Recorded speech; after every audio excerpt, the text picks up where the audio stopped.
प्रेमाच्या जाळ्यात अडकवून महाविद्यालयीन तरुणीवर अत्याचार, जालन्यात खळबळ. नाशिकमध्ये उघडकीस आलेल्या धक्कादायक प्रकरणानंतर राज्यभर संतापाची लाट उसळलेली असतानाच आता जालना शहरातही तशाच प्रकारची गंभीर घटना समोर आली आहे. प्रेमाच्या नावाखाली महाविद्यालयीन तरुणीला जाळ्यात ओढून तिच्यावर अत्याचार करण्यात आल्याची धक्कादायक बाब उघड झालेली आहे. या प्रकरणामुळे शहरात मोठी खळबळ उडालेली आहे.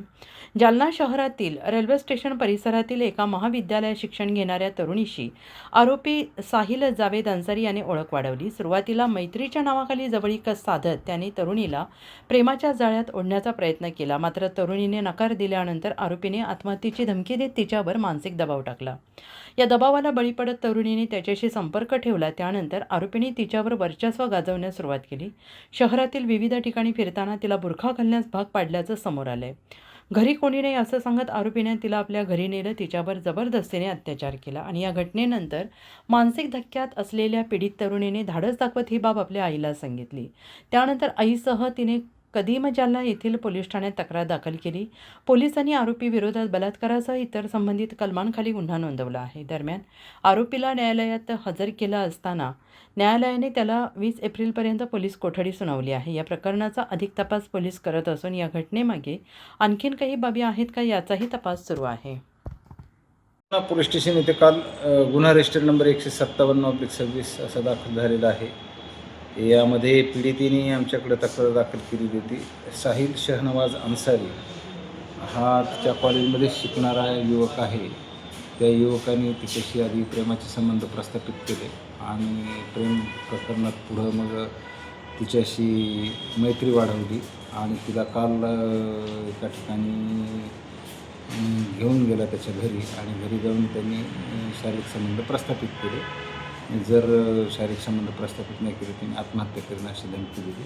त्याचबरोबर असंही आता तपासादरम्यान निष्पन्न होते की मी तुझ्याशी लग्न करणारच आहे, आपण लग्न करू, म्हणजे लग्नाचं आमिष दाखवूनसुद्धा त्यामध्ये शारीरिक संबंध प्रस्थापित केलेले अशा प्रकारची फिर्याद दाखल झाल्यामुळं त्याचा आम्ही तपास केलेला आहे.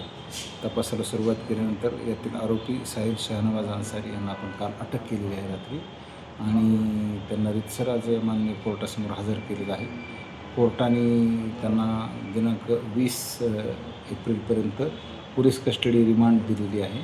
त्या दरम्यान आपण त्याचा डिटेल तपास करणार आहोत. नेमकं काय कारण आहे याच्यामागे आणि त्यांचे कसे संबंध होते, त्यांची भेट कुठं झाली, कसे संबंध आले याबाबत आपण सविस्तर तपास या 5 दिवसामध्ये करणार आहोत आणि त्या दृष्टीने जे उपलब्ध पुरावे आहेत ते पुरावे पण आपण जमा करणार आहोत. पीडितेकडून पण आणि आरोपीकडून पण पुरावे हस्तगत करणार आहोत. ते आपण करत आहोत आणि दुःखीनगर इथं त्याच्या राहत्या घरी त्यांनी अतिप्रसंग केलेला आहे असं सांगितलेलं आहे. त्या ठिकाणी पण आपण भेट दिलेली आहे, पंचनामा कारवाई पूर्ण केलेली आहे. यामध्ये आता पुढील तपास आम्ही करणार आहोत. सर कसं आहे ते, कुठं राहत होता, कसं वातावरण होतं आजूबाजूचं? दुःखीनगर भागामध्ये अगदी छोटे अगदी कंजेस्टेड घरं आहेत. त्या घरामध्ये तो राहतो. त्याचे आई आणि वडील इथं नसतात.